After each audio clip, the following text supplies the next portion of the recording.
it was a whole hot mess with trying to address the whole fire situation. Hopefully, the Royal Bahamas Police Force will get their fire services together.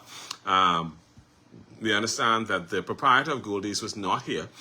We understand that a number of persons did show up. The honorable leader of the opposition, Michael Pintard, was on the scene, and he gave a statement. I saw the statement somewhere in one of the chats. But I know he did give a statement in support of the businesses and that were lost, and sorry, the owners that lost their businesses in that area. So that's a sad thing. The Prime Minister was there, of course.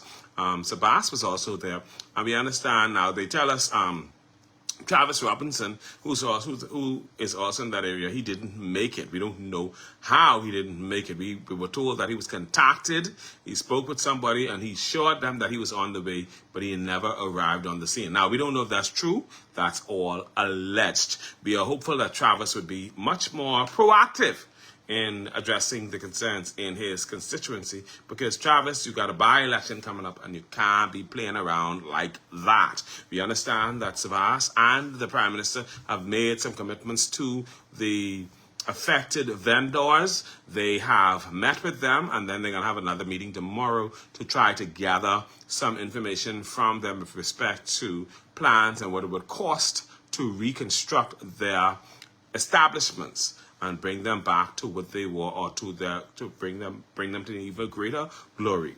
And so it'll be a wait and see, but it's a rough day for everyone. And of course, you cannot imagine the kind of loss that's going to affect them while their businesses are not up and running, because you have employees that they have to pay that they were paying, that would now be disadvantaged because they don't have a job to go to.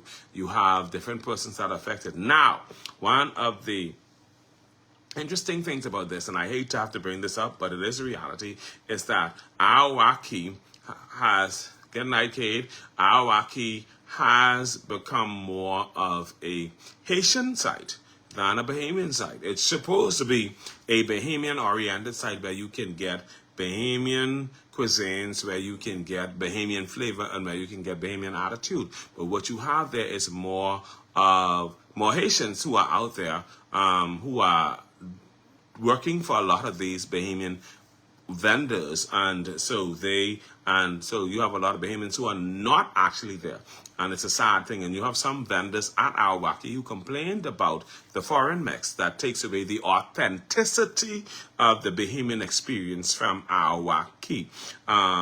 And that is sad and unfortunate, but it is something that is relevant even at this time, because what we want is for Arawaki to remain authentic, remain a part of the Bahamian story, and remain a part of our culture as it relates to what it sells, as it relates to the interaction, as it relates to the experience that is sold to everyone out who comes there, whether it's Bahamian or foreigners. And so, but regardless, we pray for all persons that have been affected. We hope that all will be well with them.